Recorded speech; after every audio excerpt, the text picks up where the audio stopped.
یہ وقت کا سب سے بڑا تقاضا ہے کہ ہم لوگوں کے پاؤں پڑھ کے ان کو اللہ کا راستہ بتاتے. لاہور میں ایک لڑکی بدنام زمانہ ہے، وہ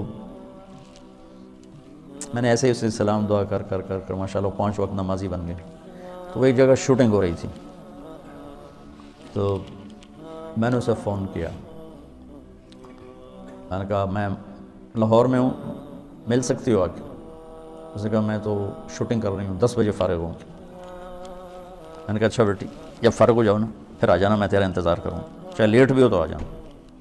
یہ ہے کوئی 8 بجے کے بعد. 9 بجے پوری شوٹنگ ٹیم، باقی اداکار، ڈائریکٹر، کیمرہ مین سارے وہاں پہنچ گئے. میں بڑا حیران ہوں. میں نے کہا ہے تم تو کہہ رہی تھی میں 10 بجے فارغ ہو گئی.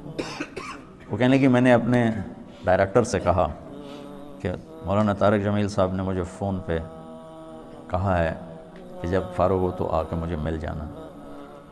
وہ ڈائریکٹر بھی سامنے بیٹھا تھا. تو یہ کہنے لگے کہ مولانا طارق جمیل صاحب تیرے جیسی لڑکی کو فون کریں گے، یہ کیسے ہے؟ انہوں نے کہا آپ یہ کہتے ہو تو مجھے بیٹی کہتے ہیں. تو اس نے کہا شوٹنگ آف کرو. اور پورا سارا شوٹنگ کا جتنا بھی عملہ ہے، چلو چل کے مولانا کی ملاقات کرو. میں اس آدمی کو دیکھنا چاہتا ہوں جو ایک طوائف کو بیٹی کہتا ہے. وہ سارے مجھے ملنے آ گئے، سارے. صرف ممبر پہ بیٹھ کے تقریر کرنے کا تمہیں شوق ہوتا ہے کہ ہم بھی علامہ کہلائیں، ہمارے بھی کوئی جوتے اٹھائے، کوئی بیگ اٹھائے، کوئی آگے چلے، کوئی پیچھے چلے، کوئی چائے پیش کرے، کوئی روٹی پیش کرے. شاہ اسماعیل شہید نے بازار حسن میں گشت کیا تھا، موتی طوائف کے پاس گئے تھے.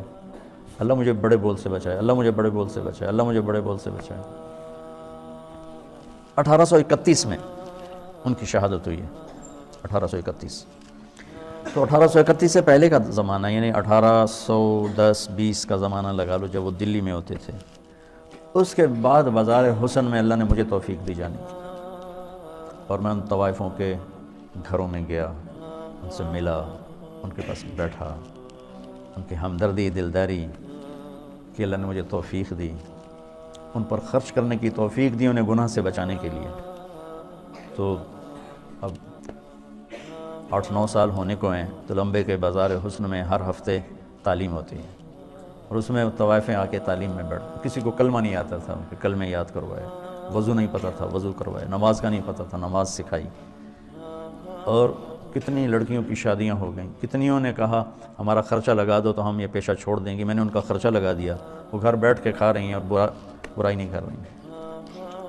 تو مجھے اس میں کوئی آر نہیں محسوس ہوئی کہ میں اسے بھی اپنی آخرت کا سامان سمجھتا ہوں. اور میں نے ان کی نائکوں سے کہا ہوا ہے کہ جو اپنی بیٹی کی شادی کرے گی میں سارا خرچہ دوں گا. اور جتنا مظلوم یہ طبقہ میں نے جا کے دیکھا ہے، بہت مظلوم طبقہ ہے، بہت مظلوم طبقہ. مرد کی ہوس پوری ہوتی ہے اور لڑکی کے ماتھے پہ طوائف کا داغ لگ جاتا ہے. اور وہ اسی طرح سیٹھ صاحب بھی ہوتا ہے، چودھری صاحب بھی ہوتا ہے، میاں صاحب بھی ہوتا ہے، سردار صاحب بھی ہوتا ہے، مہر صاحب بھی ہوتا ہے. وہ اسی طرح ہوتا ہے. اس کا کالر سفید رہتا ہے، لڑکی کے ماتھے پہ طوائف کا داغ لگ جاتا ہے. پھر 7 سمندر کا پانی بھی اسے دھو نہیں سکتا. اور یہ داغ لگانے والے سارے عیاش لوگ،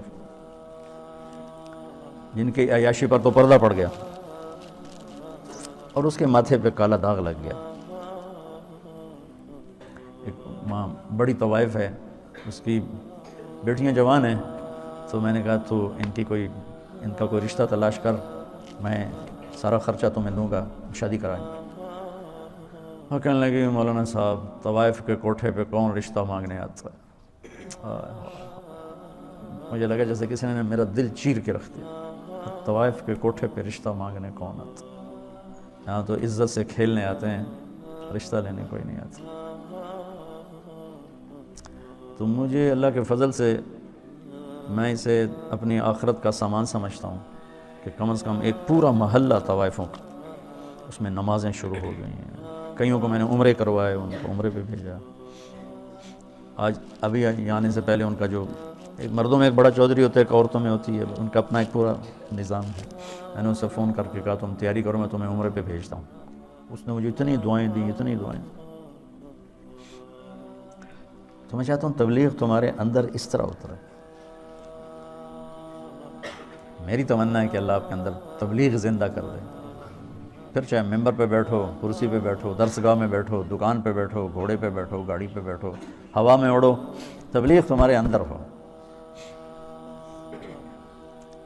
اللہ کا نبی تشریف فرماتے کہ طوائف کا گزر ہوا، یعنی میں پیچھے سے دلیل دے رہا ہوں. وہ مدینے، وہ کہنے لگے یہ کیسا نبی ہے جو اکیلے ہی روٹی کھاتا ہے، کسی کو بلاتا ہی نہیں. وہ تو آپ کو تکلیف دینا چاہتی تھی، تنگ کرنا چاہتی تھی. آپ فرماتے طوائف ہے، اس کو دھکے دے کے باہر نکالو.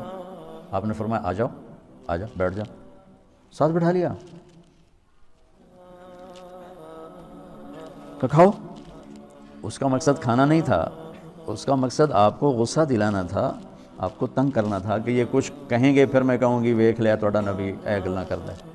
کہنے لگی یہ نہیں کھاؤں گی، جو تیرے منہ میں لقمہ ہے چبا رہے وہ نکال کے مجھے کھلاؤ.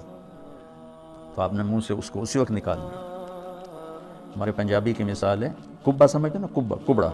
کبے نو کہیں لت ماری اسے ہو گیا. اس کہ بھائی تیری مہربانی.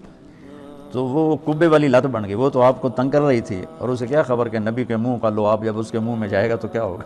آپ نے اپنے ہاتھوں سے نوالا نکال کے اس کے منہ میں ڈالا، ساتھ ہی اس کا سینہ روشن ہو گیا. وہ کلمہ پڑھ گئی اور مدینے کی شریف ترین خواتین صحابیہ بن گئی.